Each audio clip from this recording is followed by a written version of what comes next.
नमस्ते बच्चों। अपन ने केमिकल इक्विलिब्रिया का चैप्टर स्टार्ट कर रखा था हमारा फिजिकल केमिस्ट्री का। आज का ये मेरा इस चैप्टर का लास्ट लेक्चर है। स्टार्ट करते हैं।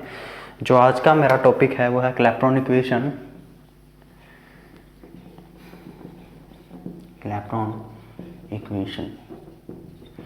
क्लैपेरॉन इक्वेशन से हम पढ़ते क्या हैं, क्या स्टडी करते हैं हम। क्लैपेरॉन इक्वेशन से कोई एक सब्सटेंस जिसके दो फेस हैं, दोनों इक्विलिब्रियम में हैं, उस इक्विलिब्रियम को हम क्लैपेरॉन इक्वेशन से स्टडी करते हैं। फॉर एग्जांपल जैसे पानी की ही बात कर लिया, H2O की, उसके दो फेस लिक्विड या फिर वेपर, दोनों इक्विलिब्रियम में हैं, ठीक है। या फिर सॉलिड, H2O की बात कर रहा हूँ, या फिर सॉलिड या फिर लिक्विड, दोनों सब्सटेंस एक है बट दोनों के सब्सटेंस एक के दो फेस हैं, दोनों इक्विलिब्रियम में हैं, उस इक्विलिब्रियम को हम स्टडी करते हैं क्लैपेरॉन इक्वेशन से। तो एक मैं जनरल मान लेता हूँ कि फेस 1 एंड फेस 2 किसी सब्सटेंस का, ठीक है। अब ये इक्विलिब्रियम जब आएगा फेस 1 और फेस 2 के बीच में, तो अपना जो delta G is equal to क्या हो जाएगा, 0। Means G2 minus G1 is equal to 0, या फिर G2 is equal to G1। G1 इसकी फ्री एनर्जी, G2 इसकी फ्री एनर्जी। तो जब इक्विलिब्रियम आएगा तो हमारा रिजल्ट क्या आ जाएगा, डेल्टा G 0। हमने पढ़ा है इक्विलिब्रियम पे चेंज इन फ्री एनर्जी 0 होता है, तो G2 is equal to G1। मैंने मान लिया कि जब इसका टेम्परेचर T था, प्रेशर P था, पहले मैंने इसका टेम्परेचर चेंज कर दिया T से T plus dt and pressure change कर दिया P से P प्लस dP। तो कोरस्पॉन्डिंग चेंज इनकी फ्री एनर्जी में भी होगा। तो इसकी फ्री एनर्जी में जो चेंज हुआ G1 प्लस dG1 फेस 1 की में, और जो फेस 2 की फ्री एनर्जी में चेंज हुआ G1 प्लस dG2। और हम ये भी जानते हैं कि फ्री एनर्जी का टेम्परेचर प्रेशर के टर्म में क्या रिलेशन होता है, एसिडिटी माइनस VDP। सॉरी, उल्टा लिख दिया अपन ने, VDP माइनस एसिडिटी आएगा जो रिलेशन होता है। ये मैंने बताया भी था क्लास के अंदर कि सत्य प्रकाश वेरिटाइड से आप कर भी सकते हो, VDP माइनस एसिडिटी।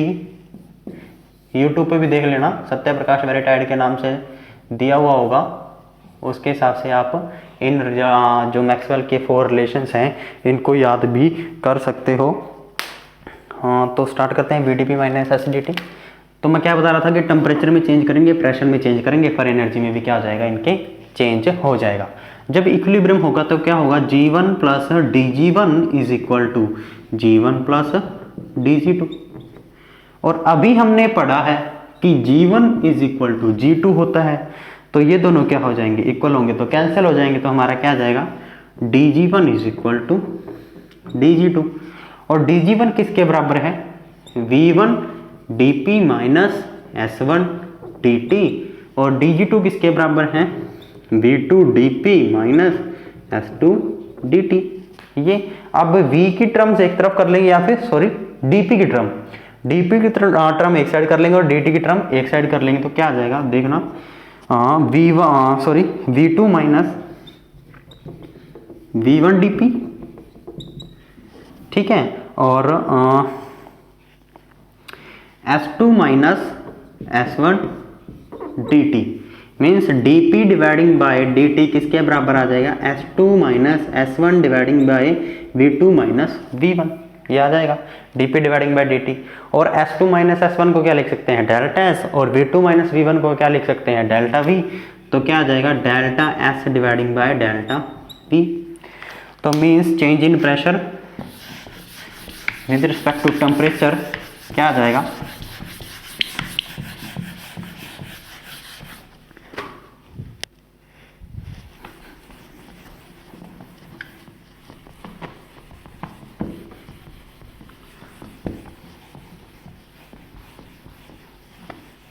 क्या आ जाएगा, dP dividing by dt is equal to delta S dividing by delta V।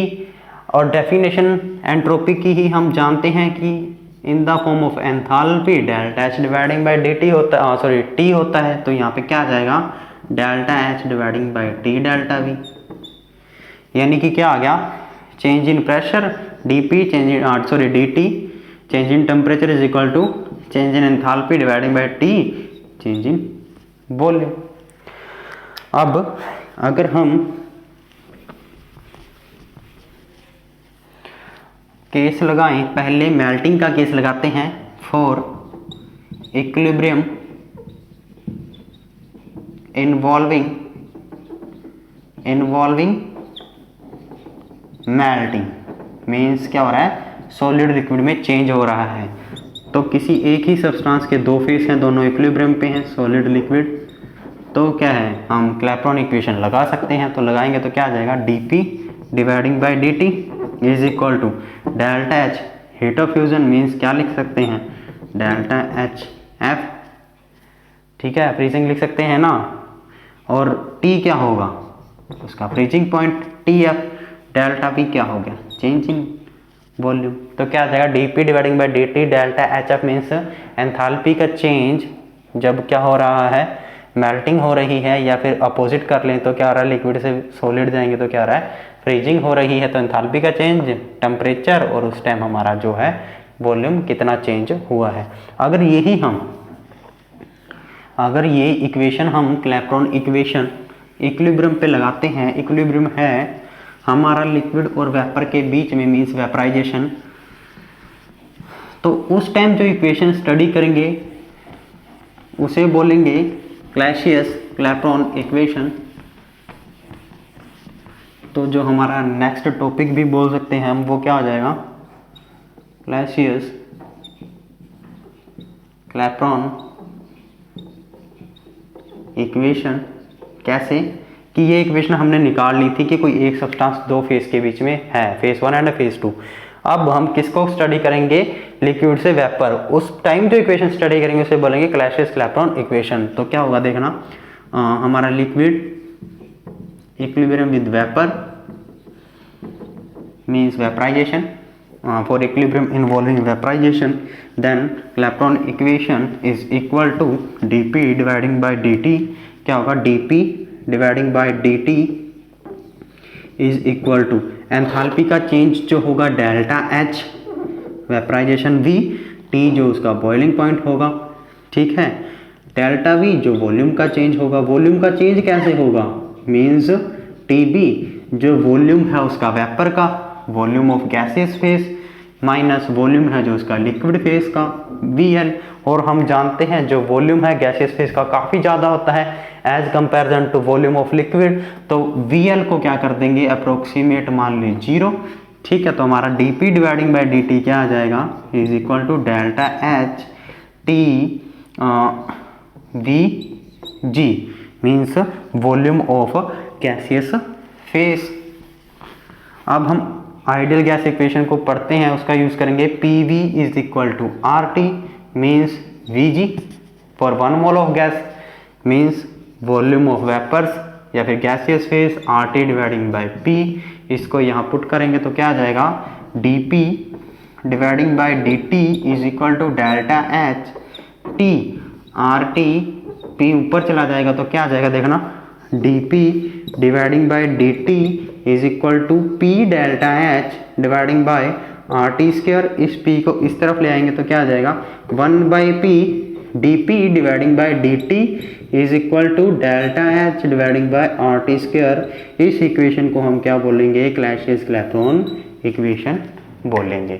दोबारा से सुनो, क्लैपेरॉन इक्वेशन किसके लिए थी, कोई एक सब्सटेंस था जिसके दो फेस थे, दोनों फेस इक्विलिब्रियम के ऊपर थे। तो इक्विलिब्रियम के ऊपर जो इक्वेशन स्टडी की गई थी किसी एक सब्सटेंस के दो फेसेस पे, उसे बोलते थे क्लैपेरॉन इक्वेशन। फिर जब उस क्लैपेरॉन इक्वेशन को हमने लिक्विड और वेपर के इक्विलिब्रियम पे लगाया, उस इक्वेशन को बोलते हैं क्लैपेरॉन। और वो इक्वेशन जो निकाली अभी हमने निकाली ही है कि वॉल्यूम है जो लिक्विड का नेग्लेजिबल होता है as comparison to volume of vapour या फेस या फिर गैसियस फेस, तो उसको निगलेक्ट कर दिया, आइडियल गैस का यूज किया और हमने क्लैपेरॉन इक्वेशन निकाल ली। अब इस इक्वेशन को इन इंटीग्रेटेड फॉर्म निकालते हैं, जो अपने क्लैपेरॉन इक्वेशन निकाली है। साइड में ले लेता हूँ इस बार मैं इसको, क्लैपेरॉन इक्वेशन को। तो क्या ही है अपनी Clapeyron equation, 1 by P dP dividing by dt is equal to delta H dividing by RT square. इसको इंटीग्रेट करते हैं इक्वेशन को इंटीग्रेटेड फॉर्म में निकालने के लिए। तो इंटीग्रेट करेंगे condition initial and final. Initial condition लगाएंगे तो इसको मैं कैसे लिख सकता हूं, इसको ऐसे भी लिख सकता हूं ना, देखना जरा, d ln p dividing bye dt is equal to delta H dividing by R T square. इस इक्वेशन को ऐसे भी लिख सकता हूं क्योंकि 1 बाई पी किसका डेरिवेटिव है, ln p का, तो ऐसे लिख दिया मैंने। अब इसको इंटीग्रेट करते हैं, dt को उस तरफ ले जाएंगे तो d ln p initial p1 से फाइनल p2 तक इज इक्वल टू t1 से t2, डेल्टा एच कांस्टेंट है, r कांस्टेंट बाहर, इस dt को उस तरफ ले गए थे तो क्या आ जाएगा dt dividing by t square. क्या किया, इस इक्वेशन को इंटीग्रेट कर दिया, dt को उस तरफ ले गए, p1 से p2 कंडीशन, t1 से t2 condition and result is this. Then integrate करेंगे d ln p का। इंटीग्रेशन क्या होता है, डेरिवेटिव हट जाएगा, मींस ln p। अभी इससे पिछले लेक्चर में जब आपा ने क्या किया था, बेंट ऑफ इक्वेशन स्टडी की थी, उसमें भी इसका डेरिवेटिव आया था।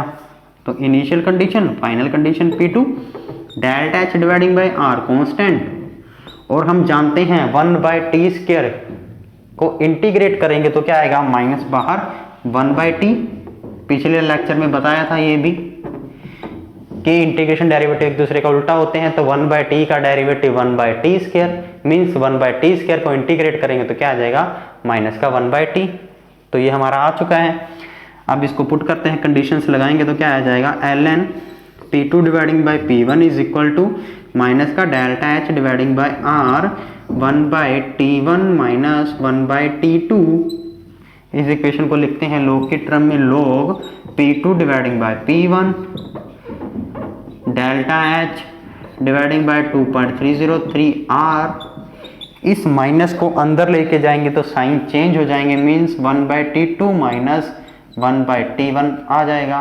और इस इक्वेशन को भी हम क्या बोल सकते हैं, क्लैशियस-क्लैपेरॉन इक्वेशन बोल सकते हैं।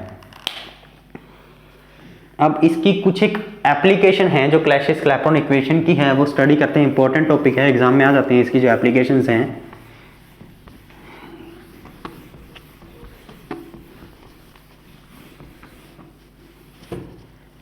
जो इसकी पहली एप्लीकेशन है वो है कैलकुलेशन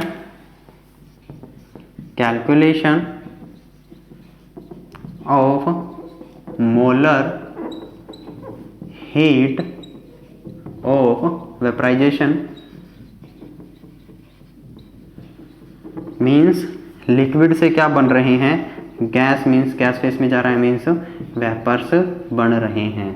तो इसके ऊपर जब क्लैशियस-क्लैपेरॉन इक्वेशन लगाएंगे तो क्या आ जाएगा, log p2 dividing by p1 is equal to delta H. यहाँ पे जो एंथैल्पी का चेंज है 2.303 r, temperature T2 minus 1 by T1।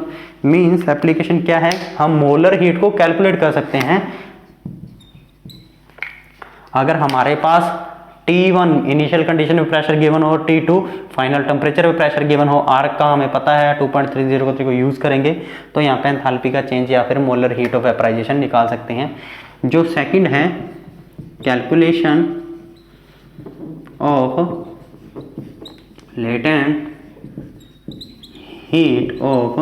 Latent heat of fusion, जब हम फ्यूज करेंगे, मीन्स सॉलिड से किस में जाएंगे, लिक्विड फेज के अंदर जाएंगे, सॉलिड टू लिक्विड। तो मैं इसी से एक्सप्लेन कर रहा हूँ कि वैसे ही लिखेंगे log p2 dividing by p1 delta H. यहाँ पे v था वेपराइजेशन, वहाँ पे क्या आ जाएगा, डेल्टा एच फ्यूजन आ जाएगा। तो यहाँ पे भी हम T1 T2 P1 P2 की वैल्यू पता हो तो हम डेल्टा एच एफ कैलकुलेट कर सकते हैं। जो थर्ड एप्लीकेशन है calculation of pressure, calculation of pressure या फिर कैलकुलेशन ऑफ फाइनल प्रेशर, ऐसे भी बोल सकते हैं। मींस कि मान लो हमें इनिशियल टेम्परेचर पता है, फाइनल टेम्परेचर पता है, एंथैल्पी दी हुई है और इनिशियल प्रेशर बताया हुआ है, तो हम P2 भी कैलकुलेट कर सकते हैं, फाइनल प्रेशर कैलकुलेट कर सकते हैं। तो थर्ड इसकी एप्लीकेशन ये है। जो फोर्थ एप्लीकेशन है कि हम इसका फाइनल टेम्परेचर भी कैलकुलेट कर सकते हैं या फिर फाइनल बॉइलिंग पॉइंट भी, फाइनल का मीन्स T2, ठीक है। अगर हमारे पास P1 गिवन है, P2 गिवन है, डेल्टा H गिवन है, T1 गिवन है, तो हम T2 कैलकुलेट कर सकते हैं अकॉर्डिंग टू यूज करके हम क्लैसियस-क्लैपेरॉन इक्वेशन का। तो ये क्या है, क्लैसियस-क्लैपेरॉन की एप्लीकेशंस है, आसान है, सिंपल फॉर्मूला याद है, उसी के बेस पे बता रखा है कि डिफरेंट फेसेस पे लगाएंगे तो डेल्टा H निकाल सकते हैं। अगर मान लो डेल्टा H गिवन है तो इनिशियल और फाइनल प्रेशर में से किसी प्रेशर एक गिवन होगा, दूसरे को निकाल लेंगे। इसी तरह इनिशियल और फाइनल टेम्परेचर में से एक टेम्परेचर गिवन होगा, दूसरे को हम निकाल लेंगे।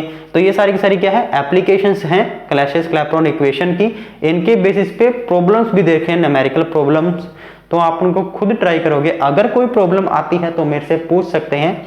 या आज आपका चैप्टर कंप्लीट होता है, जो सेकंड चैप्टर था केमिकल इक्विलिब्रियम। इसके बाद थर्ड स्टार्ट करेंगे। आज के लिए इतना ही, थैंक यू।